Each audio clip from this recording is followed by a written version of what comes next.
नाज़रीन कराम, आज सबसे बड़ी खबर ये है कि काजी फयाज ईसा साहब ने जो बल्ले के निशान का फैसला दिया था उसके ऊपर आज वो ज़ारो कतार रोते रहे और उन्होंने साफ़ियों के ऊपर शदीद तनकीद की। और इस सब जो बल्ले के निशान वाला फैसला, इसका जिम्मेदार पाकिस्तान तहरीक इंसाफ और साफ़ियों को करार दिया। और आज वो एक बच्चे की तरह जिद करने लगे कि इस की नज़रसानी का फैसला मैंने ही करना है। और किस तरह वो साफ़ियों को उन्होंने मिरासी कहा, ढोलची कहा, ढोल बजाने वाले कहा, वो सारी तफसीलात आपके सामने रखते हैं।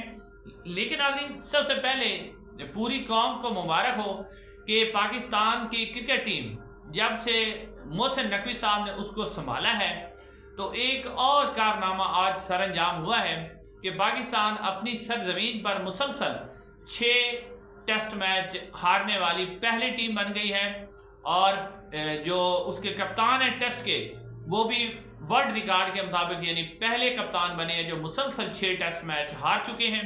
और उसके अलावा पाकिस्तान की टीम ने एक और एजाज़ भी हासिल किया है कि 500 प्लस स्कोर बनाकर, यानी पहली इनिंग के अंदर 500 प्लस स्कोर बनाकर हारने वाली टीम नंबर 1 टीम पाकिस्तान बन गई है। कि आज तक कोई टीम भी जिसने 500 प्लस स्कोर किए हो और वो टीम हार गई हो तो वो भी बन गई है। तो मोहसिन नकवी साहब, और नाज़रीन आपको पता है कि अल्लाह ताला ने जिस बंदे की नसीब में लानत लिखी हो वो उसको मिल के रहती है। इस वक्त पाकिस्तान के अंदर जो सिकंदर सुल्तान राजा साहब हैं, काजी फयाज ईसा साहब हैं, हमारे बड़े साहब हैं, और साथ साथ जो मोहसिन नकवी साहब हैं, नवाज शरीफ हैं, इन सब को अल्लाह ताला ने लानत लिखी है। और मोहसिन नकवी साहब ने जो क्रिकेट का हाल किया, इस वक्त जो हालात है, और जिस तरह शर्मनाक शिकस्त पाकिस्तान की 550 स्कोर भी बनाए और फिर भी एक इनिंग और 47 रन से पाकिस्तान मुल्तान की डेड विकेट पर भी पहले डेड विकेट बनाई और उसके बाद वहां से भी मैच हार गया। तो ये भी कौम के लिए मुबारकबाद है। मोहसिन नकवी साहब के लिए एक और ये वाली है, लेना नहीं है, सिर्फ ये ऐसे कहना भी ये वाली है। अब नाज़रीन आते हैं, काजी फयाज साहब ने समात की बाकायदा तौर पर। काजी फयाज साहब जब ये बेंच यानी बुनियादी तौर पर पाकिस्तान तहरीक इंसाफ जो है जो कुछ हासिल करना चाहती थी उसमें कामयाब हो गई।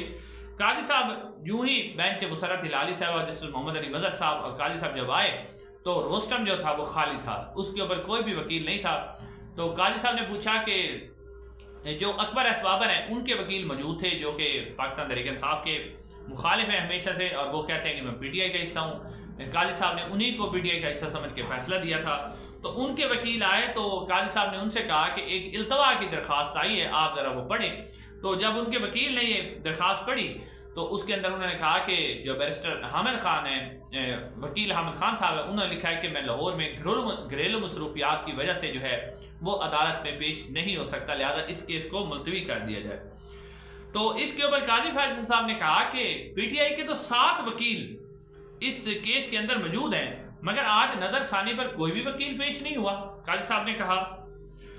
उसके बाद काजी साहब ने एक और जो गैर मामूली किस्म के रिमार्क्स दिए और उन्होंने कहा कि 13 जनवरी को PTI का इंट्रा पार्टी इलेक्शन केस का फैसला दिया था, मगर इस पर जो नजरसानी है वो 6 फरवरी को दायर हुई।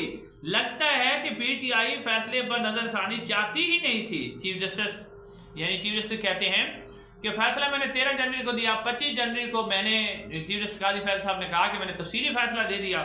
तो अगर जो PTI चाहती वो 26 जनवरी को ही नजरसानी दायर कर दी, लेकिन उसने तो 6 फरवरी को की। इसका मतलब है कि जो है PTI जो है वो नजरसानी में दिलचस्पी ही नहीं रखती। PTI की तरफ से इल्तवा मांगना तखीरी हरबा है, केस मुलतवी कर देते हैं लेकिन सच तो बोलेंगे। काजी साहब कहते हैं कि PTI जो इल्तवा मांग रही है ना, ये उनका तखीरी हरबा है, हम इल्तवा जरूर देते हैं लेकिन हम सच बोलेंगे। अच्छा, उसके बाद काजी साहब कहते हैं कि इसके बाद जस्टिस मुसरत हिलाली साहबा जो है, जस्टिस मोहम्मद अली मजहर साहब पहले बोले क्योंकि आपको पता है कि जस्टिस मोहम्मद अली मजहर साहब उन 8 जजेस के अंदर हैं। आज वो डिफेंस का काम करते रहे और लगता था कि वो इस फैसले से पीछे हटना चाहते हैं, लेकिन काजी साहब जो है वो भी फ्रंट फुट की खेल रहे थे।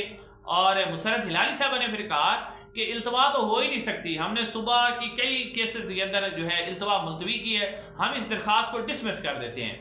तो काजी साहब ने कहा कि ये तो यही चाहते हैं कि डिसमिस हो और उसके बाद ये खबर बनाएं और खबर बनाने के बाद फिर ये जो है हमारे ऊपर तनकीद करें। और फिर काजी साहब ने कहा कि ये जो मैंने फैसला दिया था ये इंट्रा पार्टी इलेक्शन का फैसला था, ना कि बल्ले के निशान वाला फैसला था।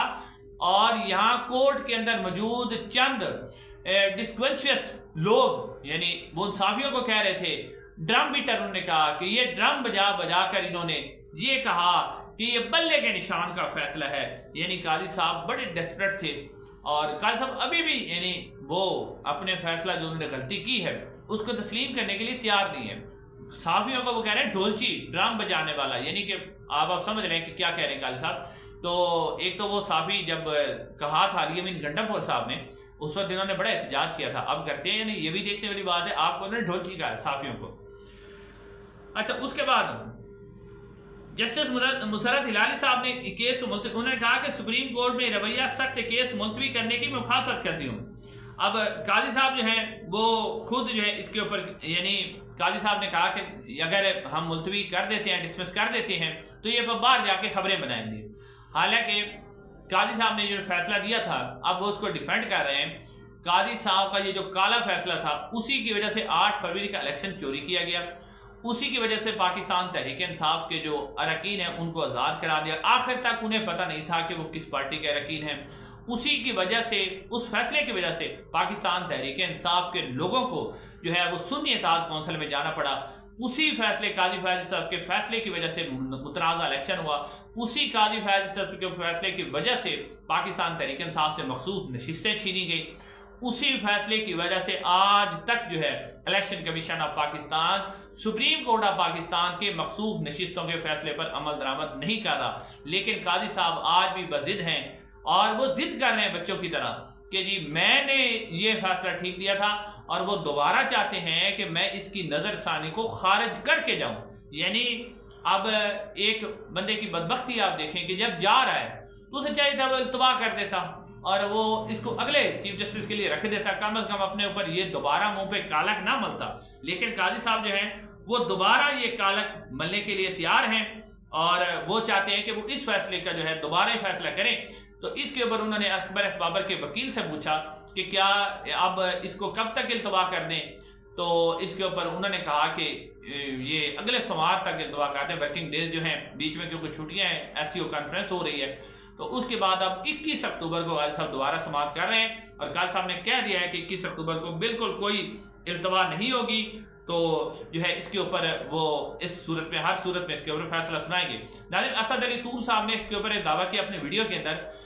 अब काजी साहब इस फैसले को डिफेंड, असद अली तूर साहब कहते हैं कि काजी फैज साहब अपने साथी जजों को व्हाट्सएप पर पैगाम भेजते थे जिसमें उन्होंने कहा था जो हो चुका उसे छोड़ दें, दोबारा दोस्त बने। हम साथी जजों ने पैगाम पर कोई रद्द अमल नहीं। यानी काजी साहब उनको कहते रहे हैं कि मुझसे ये फैसला गलत हुआ है, मैंने ये फैसला गलत किया है।